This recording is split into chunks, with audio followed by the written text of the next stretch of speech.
Quem não gostaria de ganhar 1,5 milhão de reais e poder realizar todos os seus sonhos, poder viajar, comprar um carro, a casa? E é exatamente o prêmio que a Juliette ganhou no BBB 2021. E pensando nisso, eu resolvi trazer um vídeo para vocês mostrando o que eu faria com esse 1,5 milhão de reais. Eu tentei levar em consideração que a Juliette não tem todo esse conhecimento, então eu formei uma diversificação de como eu investiria todo esse patrimônio de 1,5 milhão de reais. Então fica comigo até o final desse vídeo que eu vou mostrar exatamente o que eu faria com 1,5 milhão de reais, e isso aqui também traz um bom raciocínio até para investimentos de menor valor. Isso traz uma boa ideia do que pode ser feito mesmo investindo um valor bem menor. Então tem aqui alguns gráficos que eu criei e eu vou trazer o racional do que eu penso em como poderia diversificar esses investimentos. Então já deixa o like nesse vídeo. Esse vídeo deu bastante trabalho, levei várias horas planejando e tentando chegar numa diversificação ideal, levando em consideração um conhecimento menor e para poder aproveitar ao máximo os tipos de investimentos disponíveis e o potencial de crescimento e de rentabilidade. Então, sem enrolação, vamos direto para o que importa. Então, o que eu faria? Em primeiro lugar, eu separaria 1% desse valor para o conhecimento. O conhecimento é, na verdade, a porcentagem menor que eu precisaria investir. No caso, 1% de 1,5 milhão daria 15 mil reais de investimento e é a parte que pode te dar o maior potencial, é a que mais pode te dar retorno no longo prazo, porque o conhecimento é fundamental para você conseguir investir bem e para você ter retornos melhores, porque a falta dele pode fazer você cometer erros que você poderia perder tudo ou boa parte do dinheiro ou ter um retorno muito baixo. Investindo em conhecimento você pode ter retornos muito maiores e uma segurança maior também no que você está fazendo. E o que seria esse conhecimento? Seria comprar algum curso, comprar livros sobre investimento, sobre finanças, para aprender a administrar melhor, participar de palestras, de eventos sobre finanças, investimentos. E aí a segunda coisa mais importante é a reserva de emergência. Para a reserva de emergência eu peguei e coloquei aqui 3% desse valor total. Então isso daria 45 mil reais. E qual é a premissa aqui? A ideia é 12 meses do custo de vida. E aí eu analisei, eu vi que a Juliette é uma pessoa bem simples, ela tinha bastante problemas financeiros, praticamente não tinha renda por causa da crise que aconteceu. 3% do patrimônio, isso daria 45 mil reais, dividindo por 12 meses, que é o ideal ter uma reserva de emergência, isso dá 3.750 reais por mês de custo de vida. E eu garanto que se ela não tem renda, ela não tem um custo de vida tão alto e é bem acima da média do brasileiro. Então, reservar 3% desse valor eu acho que fica bem tranquilo. É claro que se fosse um outro caso de alguma pessoa com custo de vida maior, teria que rever essa porcentagem aqui. Mas nesse caso aqui, eu acho que 3% fica bem tranquilo e vai atender ela bem. 10% eu colocaria em caixa. Esse seria o dinheiro que eu deixaria na renda fixa. Pode ser num CDB de liquidez diária, no Tesouro Selic. Pode ser num fundo de renda fixa com liquidez diária. Então, tem várias opções que poderia ser aqui. O objetivo desse caixa é ter um dinheiro de alta liquidez, então é bem fácil para você poder sacar e utilizar esse dinheiro. É o que aconteceria em algum momento que ações, os fundos imobiliários ou a bolsa em geral caísse, automaticamente com os outros ativos desvalorizando, a porcentagem do caixa aumentaria. Então a gente utilizaria essa porcentagem excedente do caixa para comprar fundos imobiliários, ações, enfim, que tiver caído nesse período. Então o caixa é muito importante para aproveitar oportunidades, justamente quando acontecer alguma crise, alguma coisa, e aqui o caixa está muito ligado ao conhecimento, por isso que eu reservaria 1% para o conhecimento, porque sem o conhecimento ficaria difícil você saber entender essa essa oportunidade e o momento certo para aproveitar. 8% eu colocaria em um Tesouro IPCA mais 2026. E eu vou explicar por quê. Aqui o 8% na verdade ficou mais ou menos para fechar no 100%, mas a ideia era de 5 a 10% do patrimônio pelo menos protegido da inflação. E eu pegaria um Tesouro IPCA mais curto possível, porque a inflação está muito alta, é muito difícil de prever o futuro com essa instabilidade que nós estamos vivendo.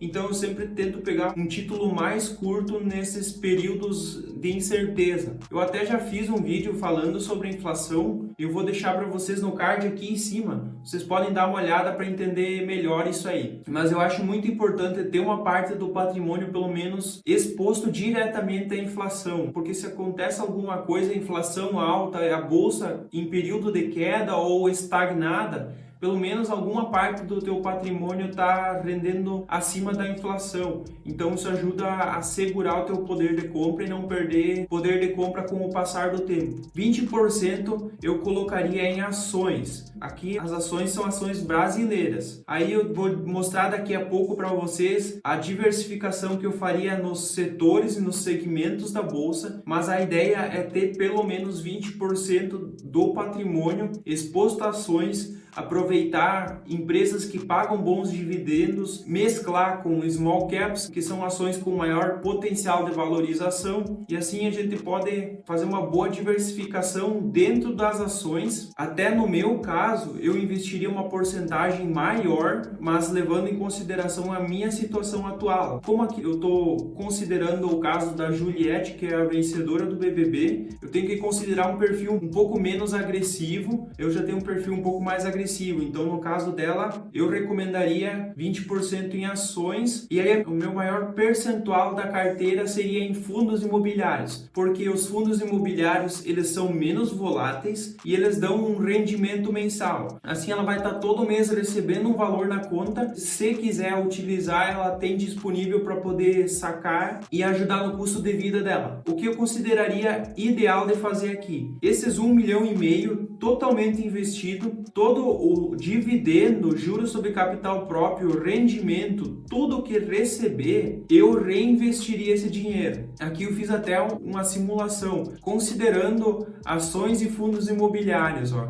Isso daria 675 mil reais investidos. E aí eu peguei e considerei aqui um retorno de proventos, dividendos e rendimentos de 6% no ano. Isso daria 40.500 reais no ano de rendimentos. E isso dá então uma média de 3.375 reais por mês. Isso aqui, se ela ficar consumindo esse dinheiro, claro que a ação, os fundos imobiliários, todos esses investimentos, eles tendem a se valorizar com o tempo. Mas eu acho que assim ela perderia uma boa oportunidade de crescer ainda mais rápido esse patrimônio. Então, como ela saiu agora do BBB, ela já é famosa, ela consegue fazer muito mais dinheiro do que ela já fazia na vida dela, então ela vai conseguir fechar muitas parcerias. Então esse dinheiro eu investiria ele todo sem tirar nenhum centavo, e aí provavelmente o dinheiro que ela vai receber de campanhas de publicidade, tudo que ela vai conseguir arrecadar, ela vai conseguir realizar sonhos dela. Alguns maiores talvez ela precisa esperar um pouco para o longo prazo, mas alguns menores ela pode fazer com aquele dinheiro que ela consegue, e provavelmente se ela soubesse controlar, ainda sobra um dinheiro para ela poder investir também. E a outra fatia de 15% eu investiria em estoques. Assim ela está exposta ao mercado americano com o patrimônio em dólar, que é atualmente a moeda mais forte do mundo, e dificilmente isso vai mudar nos próximos anos, sem contar que os Estados Unidos é a maior bolsa de valores do mundo, disparado. É muito importante ter uma exposição no dólar para poder proteger também o seu patrimônio,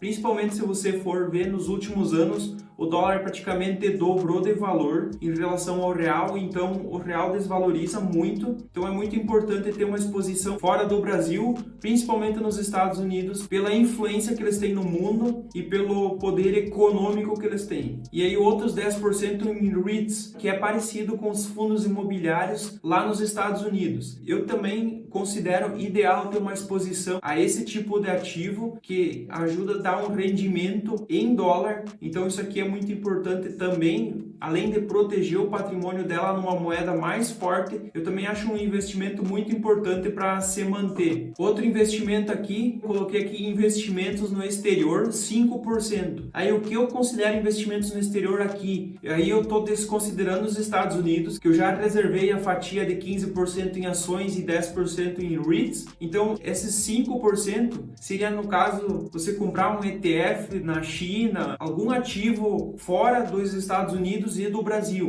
para você estar exposto ainda em outros mercados. Aí pode ser Alemanha, França, Reino Unido, Singapura, alguma coisa que você pode ir atrás e achar interessante. E aí principalmente ter alguma exposição na China, que é o país que mais está crescendo e mais está se desenvolvendo, porque imagina o crescimento que a China vem tendo nos últimos anos e você não ter nenhuma exposição a esse mercado que está crescendo tanto. Aqui a forma mais fácil de fazer é através dos ETFs, aí vai depender do estudo de cada um e das oportunidades que podem surgir. Eu não vou entrar em detalhes mais a fundo nisso, senão o vídeo fica muito longo. E 3% em criptomoedas. Eu não acredito que uma pessoa deve ter uma parte muito grande do patrimônio em criptomoedas, até porque mesmo com toda a valorização que elas tiveram, ainda é uma coisa incerta, poucas pessoas ainda conhecem e sabem de fato como isso funciona. Pode acontecer muito problema de regulação por parte do governo, enfim, são várias coisas que ainda precisam amadurecer para a criptomoeda ser um investimento mais seguro, sem contar que ele tem uma oscilação muito grande, ele varia muito mais do que as ações, que já é uma renda que varia bastante no mesmo dia. As criptomoedas variam muito mais, então eu acho que uma parte do patrimônio é interessante ter, porque é uma novidade que vem crescendo e que é uma inovação tecnológica. Então 3% do patrimônio eu acho que seria muito interessante de estar exposto. E aí eu quero mostrar para vocês como eu diversificaria em ações. Aí eu fiz um gráfico aqui, essa seria a minha diversificação em ações. Eu colocaria 15% no setor financeiro, aí entra bancos, seguradoras, holdings. Aqui ia depender do estudo, cada pessoa vai ter uma visão diferente sobre ações, mas o que eu considero mais importante é ter 15% de exposição no setor financeiro. 15% em utilidade pública, seriam empresas de energia elétrica, água e saneamento e gás. Então é muito importante também ter exposição, e o setor de utilidade pública é um setor sólido, não existe nenhuma perspectiva de a energia elétrica deixar de existir, pelo contrário, cada vez mais. Água e saneamento também não tem nenhuma perspectiva de acabar, muito menos gás. É um setor muito importante que precisa ter exposição. O terceiro setor é de consumo não cíclico. O que seriam os setores de consumo não cíclico? Alimentos, bebidas, todos os produtos que são consumidos durante todo o ano, não tem alguma época do ano específica que é consumida, e também não deixa de ser consumido em momentos de crise. Então é muito importante também ter uma exposição a consumo não cíclico. E o quarto setor é materiais básicos. Também acho importante ter 15% de investimento nesse setor. Eu vou trazer aqui, eu tenho na B3 já aberto, aqui detalha exatamente todos os setores e os seus segmentos. Então, como vocês podem ver, materiais básicos seria no segmento de embalagens, madeira e papel, materiais diversos, mineração, químicos, siderurgia e metalurgia. Se vocês analisar aqui, praticamente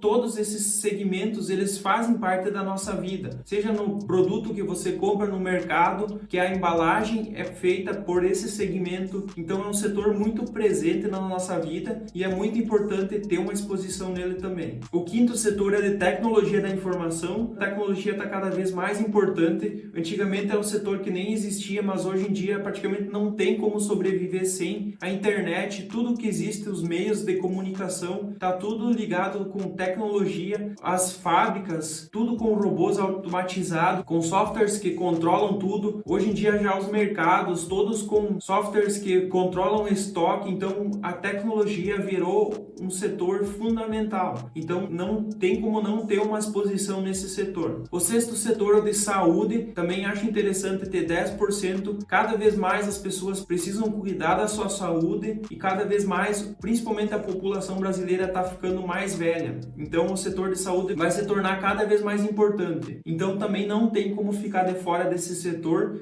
Até nós podemos dar uma olhada aqui, se for olhar a saúde, medicamentos, equipamentos, serviços de saúde como análise, diagnóstico. Então todos esses segmentos eles fazem parte do setor de saúde. Então é muito importante ter uma exposição nesse setor. O sétimo setor é de bens industriais. Então vamos abrir aqui já para dar uma olhada, para ficar logo claro que tipo de segmento é os bens industriais. Se vocês for ver, é comércio, construção, engenharia, máquinas, equipamentos, material de transporte, serviços de transporte. Se vocês analisar aqui, vocês vão ver todo esse segmento é muito importante, vai desde construção de estradas, desde o setor aéreo, rodoviário, hidroviário, ferroviário. Então ele faz parte de todo esse segmento. Então também é um setor que é muito importante ter uma exposição nele. E aí eu coloquei também 10% em comunicações. Se você fizer uma análise, hoje comunicações também é um setor que não dá para ficar de fora. É muito importante ter uma participação nele, além de ser um setor muito bom pagador de dividendos, porque é um setor bem lucrativo. Hoje em dia todo mundo precisa de um plano no celular para poder usar a internet, para poder fazer ligações. Então é um setor altamente lucrativo e muito importante também no dia a dia de todo mundo. E aí o que eu considero ideal? Como nós temos aqui 8 setores, pelo menos 2 ações de cada um desses setores. Isso daria então 16 ações. Aí eu entendo como uma diversificação boa, sem pulverizar o patrimônio, sem ter muitos ativos e sem perder o potencial de valorização e de rentabilidade. E aqui para fundos imobiliários daí eu também fiz uma diversificação. Eu colocaria 20% em imóveis industriais e logísticos. Outro setor muito importante é o de papel. E aí um pouco menos, 15% no misto. E aí o quarto setor é o de lajes corporativas, 15% do patrimônio. Quinto setor de shoppings. E o sexto setor é o fundo de fundos. Então, como vocês podem ver aqui, ficaria R$75 mil do 1,5 milhão para o setor industrial e logístico e para o setor de papéis. E aí o setor misto de lajes corporativas, de shoppings e de fundo de fundos seria R$56.250 para cada um deles. Então, basicamente, assim que eu investiria o 1,5 milhão que a Juliette ganhou de prêmio. Se eu pudesse dar um conselho para a Juliette, o que ela fazer com o dinheiro seria fazer exatamente isso aqui, colocar o 1,5 milhão nessa diversificação aqui, sem tirar nenhum lucro, nenhum rendimento que conseguisse com esses investimentos, reinvestindo tudo, acelerando cada vez mais o processo, e em alguns anos ela se tornaria uma multimilionária, isso sem considerar que ela provavelmente já vai ser, pela fama que ela alcançou durante o programa, e que ela vai conseguir muitos contratos de publicidade, já vai conseguir alavancar a carreira dela e muito. Lembrando que esse vídeo não representa nenhuma recomendação de investimentos, então eu estou trazendo aqui o que eu acho que seria interessante para ela fazer como investimento. E agora eu queria saber de vocês. Vocês acompanham o BBB? A maioria das pessoas acaba perdendo seu dinheiro justamente por não saber investir. Então é muito importante buscar principalmente o conhecimento e aí diversificar esse dinheiro em ativos que geram renda, em negócios diferentes, até em países diferentes, para você não correr o risco de perder tudo que conseguiu ganhar. Então, pessoal, como sempre, eu vou deixar mais um vídeo e uma playlist aqui na tela para vocês assistir. Eu espero vocês no próximo vídeo. Até lá e tchau!